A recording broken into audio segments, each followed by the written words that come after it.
Hello, I have the privilege of sitting here with playwright Tira Palmquist of the play you just heard read, 2 Degrees. Thank you so much, Tira, for joining us today.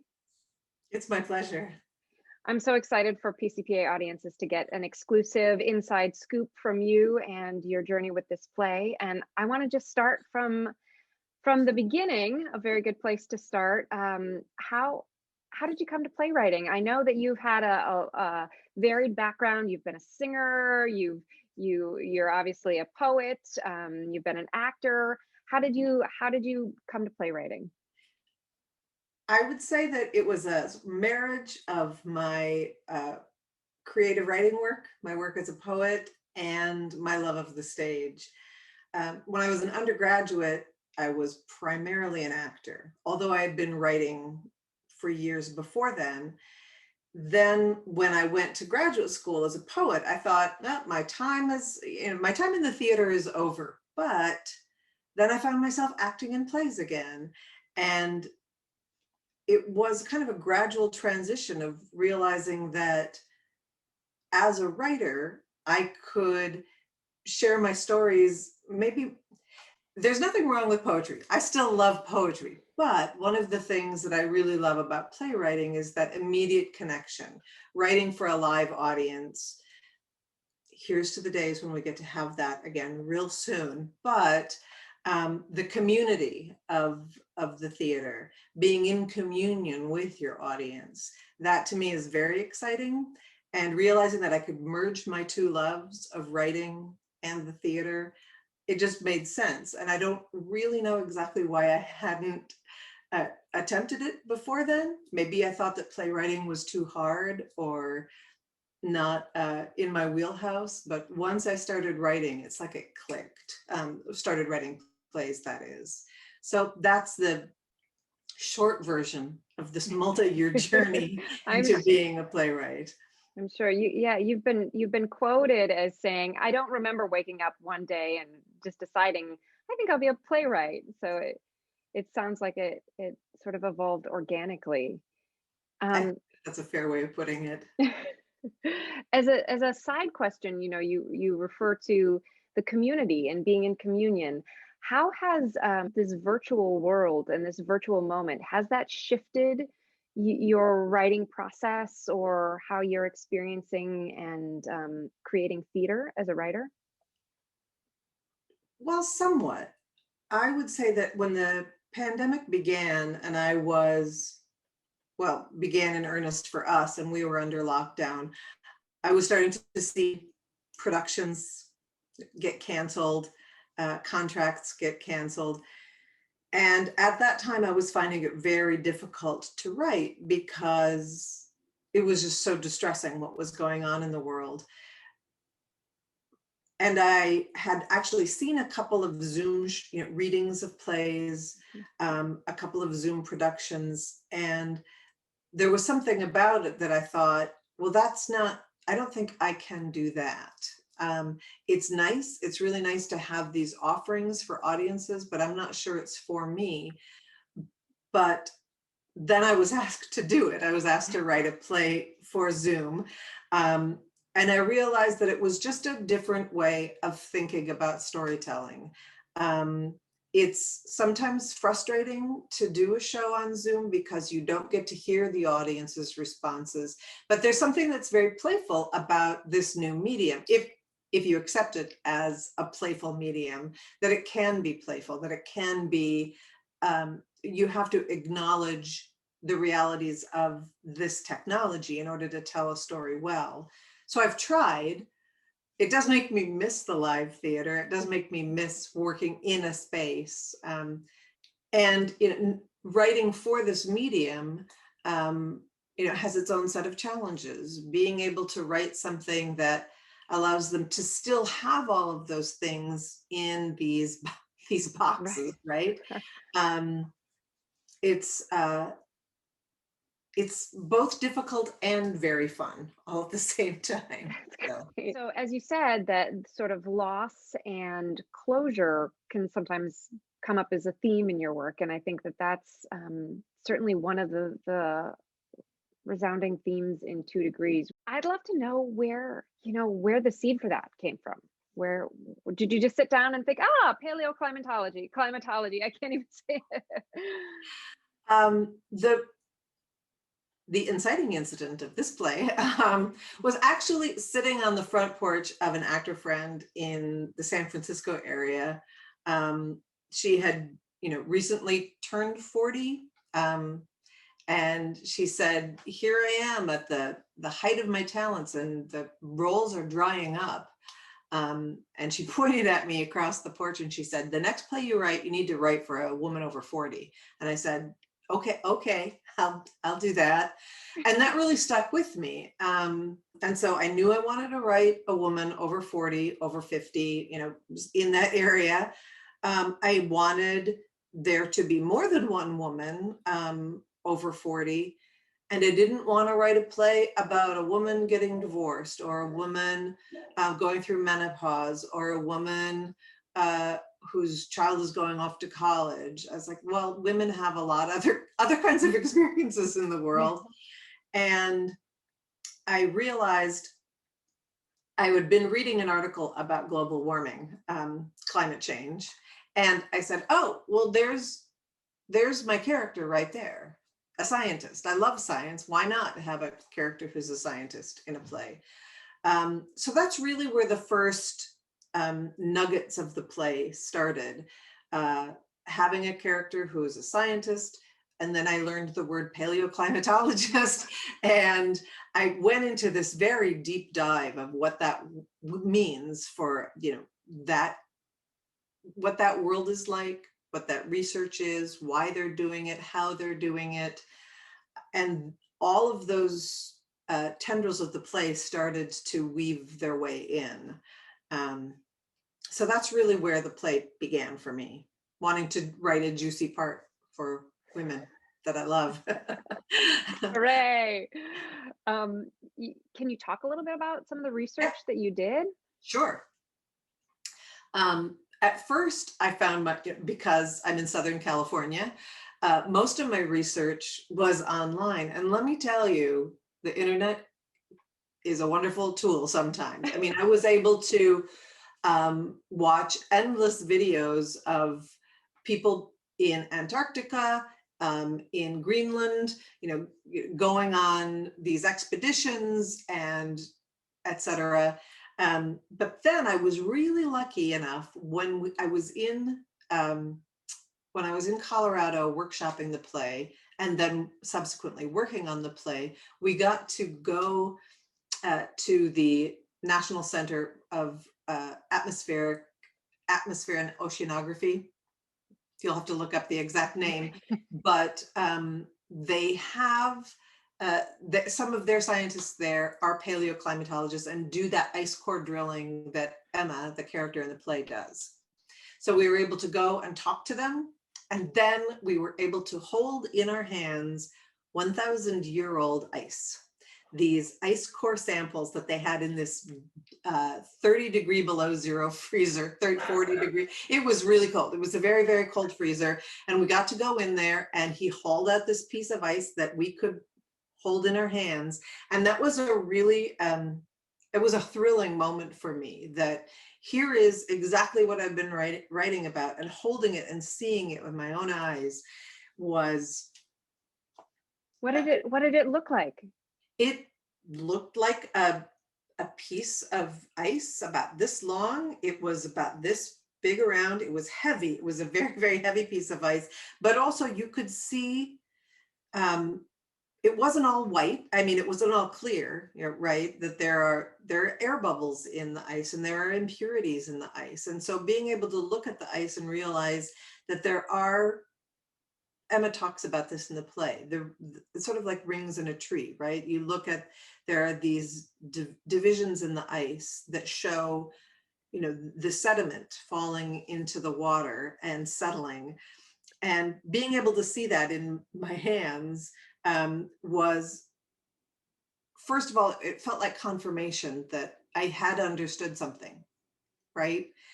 But seeing it and realizing that, oh, I could stand out here with this ice outside this freezer, and then it would be gone. And the fragility of it really struck me. I was holding a piece of history in my hand. I was holding a piece of natural history. But that this piece of ice also held clues for the world of the past, like being able to find an ice sample and say, look, here's evidence of what pollution during the 1850s and the 1860s and the all of the coal burning in England. You can see that in the ice. It's in there. It's like a So physical, it's a physical time capsule, you know, it it sounds like you're absolutely saying. is. So it was very moving. It was a very moving experience to be there and to hear their experiences, and to see the fruits of their work.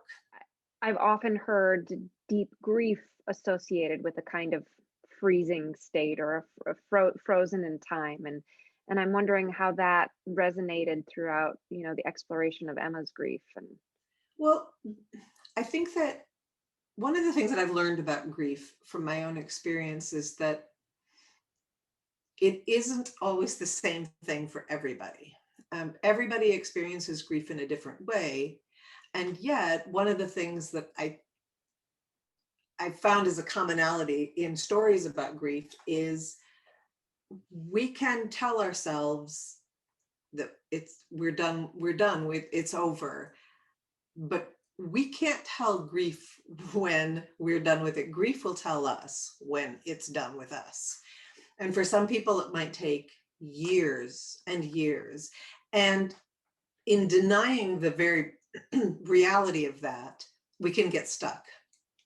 And I think that there's that essence of being frozen in grief, right? That we want to move forward, but it's got a hold on us and it's not ready to let us go. There was a title of a book that I saw recently that I thought encapsulates it very well. This was a book actually about anxiety, and the title is First We Make the Beast Beautiful. And I think that that's a really good lesson about grief. It's like we can't treat it like the enemy.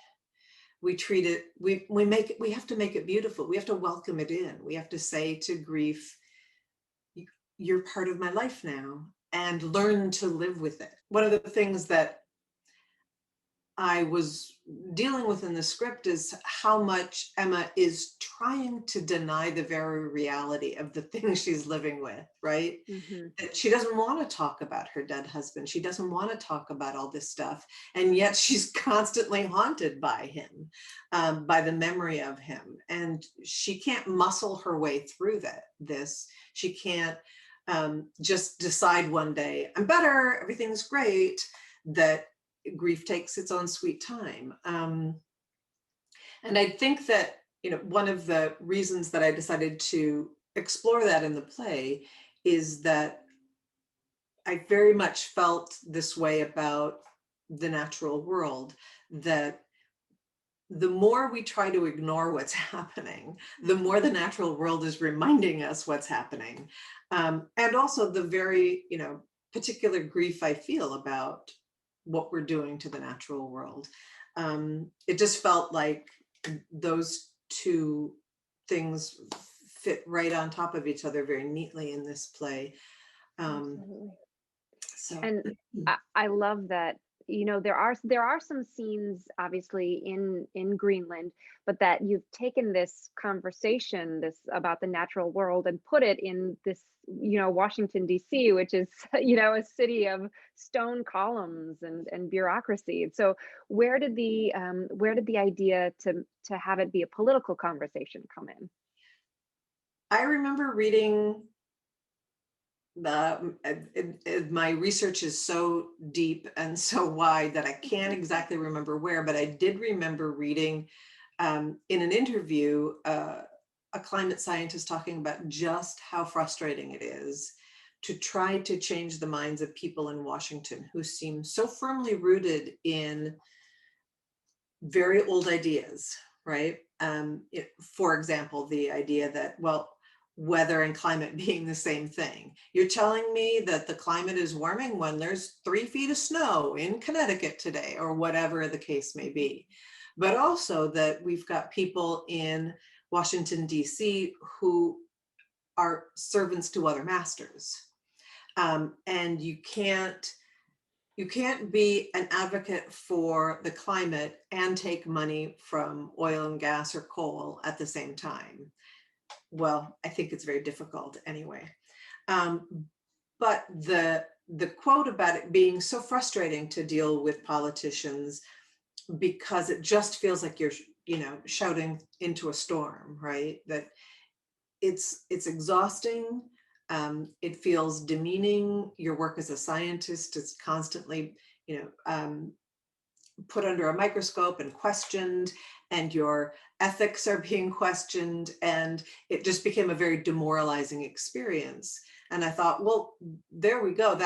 Because the question isn't what can we do about climate change? We know what to do about climate change. It's what can we do to convince the people who have the power to change some fundamental policy issues? How can we convince them to do something about climate change?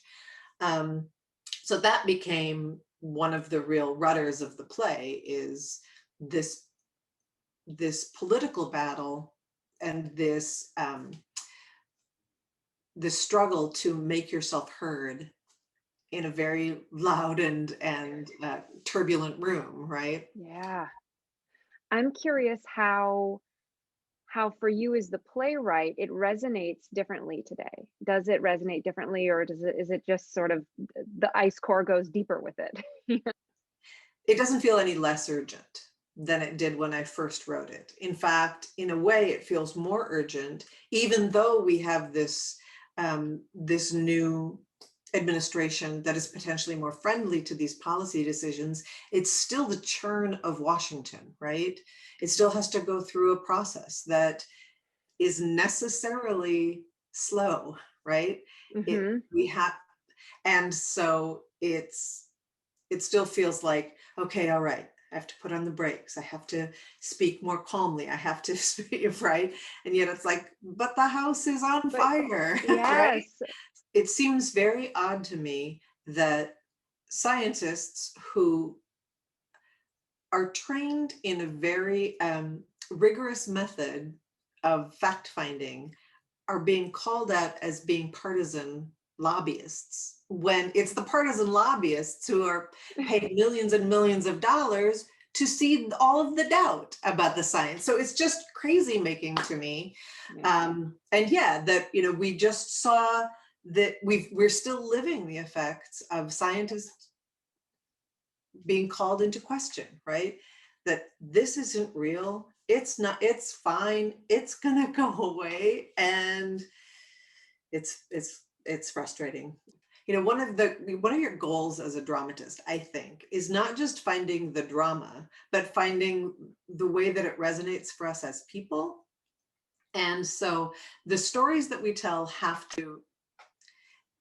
they don't always have to be so particularly rooted in a current moment, although currency is great.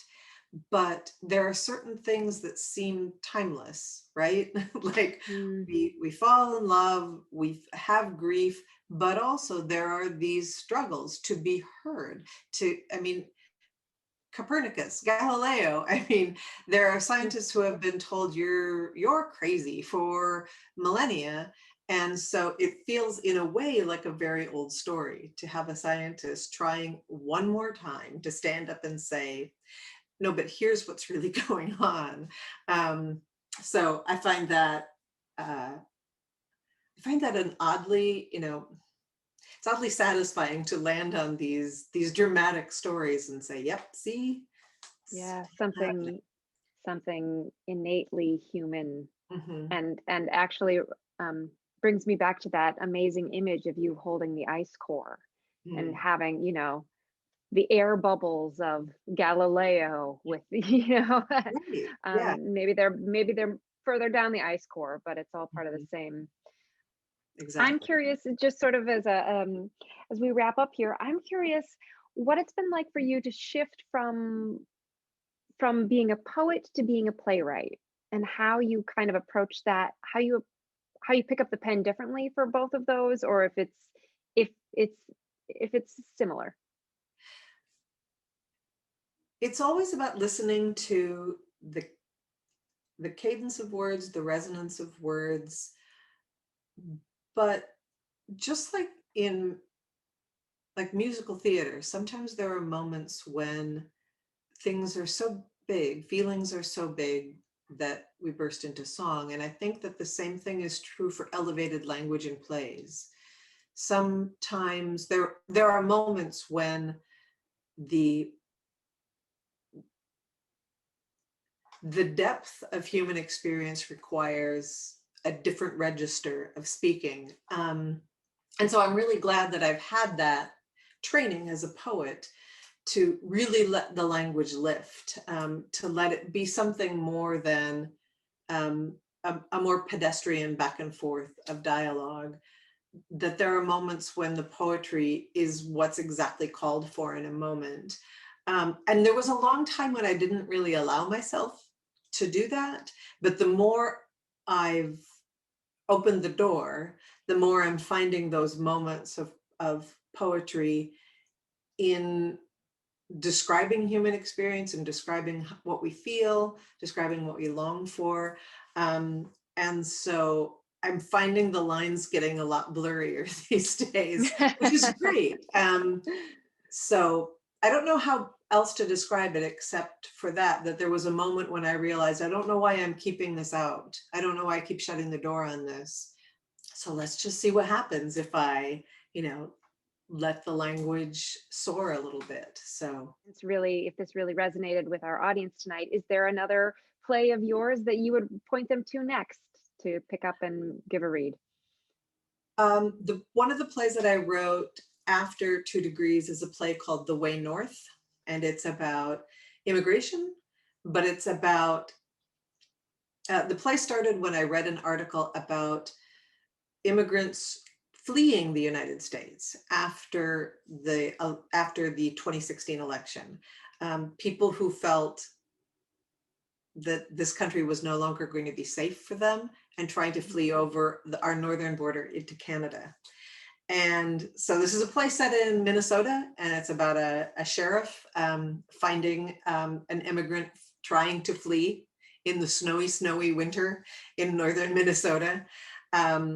But that was a play that really, there are a lot of monologues in the play that are more heightened language. And that was a play that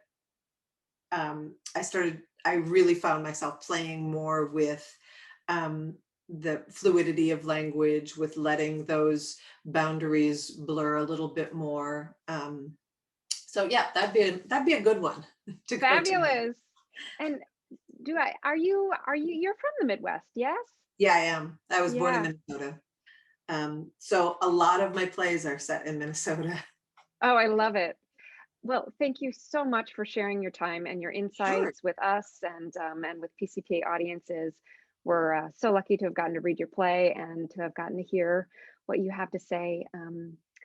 Thank you so Well, like much. I said, it's a real pleasure. Absolutely.